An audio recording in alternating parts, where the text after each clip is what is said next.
Happy October, everybody. And today on day 10, yes, can you believe it? 10 of the kings, the queens of Halloween. I am bringing to you a king whose work has had a huge impact on so many of us as kids and could be a key contributor to the phenomenon known as kindertrauma. I'm talking about Stephen Gammell. Now, while Stephen's name might not immediately ring any bells, I promise you a lot of his work does.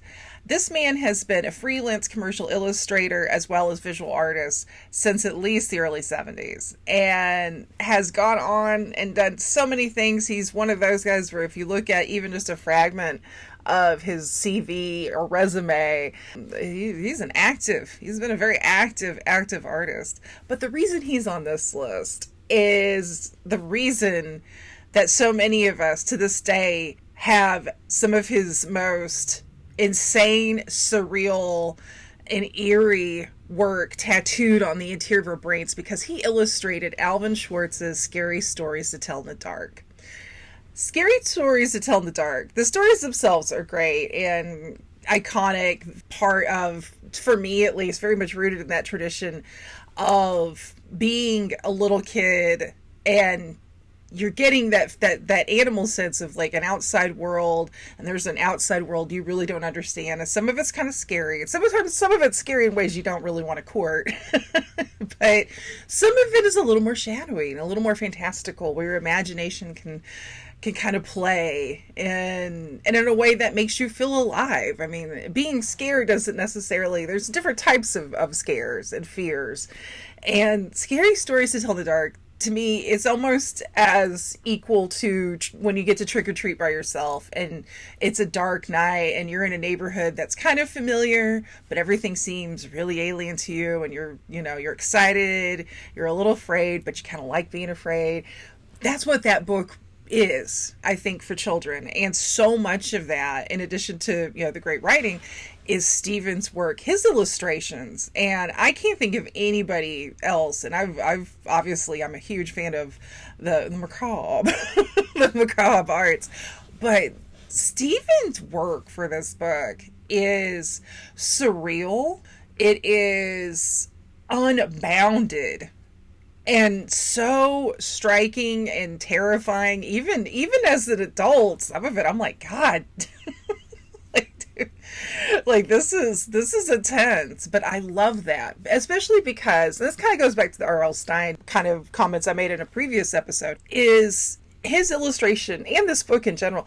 It's not treating kids like they're stupid. It's not treating them like they're infants. People underestimate children, and that's sad. I mean, I'm not even a parent of human kids, but I have, come on. I mean, I was a kid once. We were all children once, and I think sometimes adults forget that. They forget what it's like to be a kid, and they forget children just because they don't know everything and just because they're still sort of developing and evolving. That doesn't make them idiots. And something like this is a great document to an illustrator and a writer coming together and being like, no, you can handle this. Like, it's gonna scare you. That's the intent, and that's okay.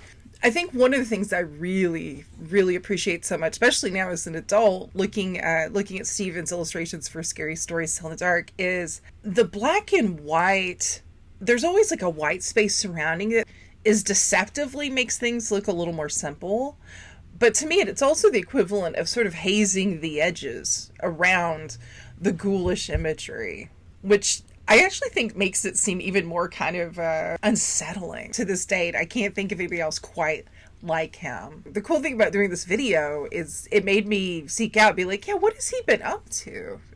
Sometimes we kind of take stuff we loved for children almost as granted as adults, and we don't really go back into those waters. But man, the guy, no shock, he's a tremendous visual artist. Some of his gallery work is quite gorgeous. What a phenomenal visual artist Stephen Gammell is. And if Wikipedia is to believe, which sometimes it is, he's a self-taught artist, and his parents were very encouraging of him being a visual artist at a young age. I think that's wonderful, and I think that's also a great lesson to anybody out there who, no matter what your age, you could be in your 60s, you could be 12, whatever. If there's something you want to do creatively, just do it. Just do it. I think sometimes, we psych ourselves out from achieving things we would we definitely want to achieve, because it's like, oh, well, I'm not a professional, or I'm not this or that. And nothing's really guaranteed in life except death and taxes. So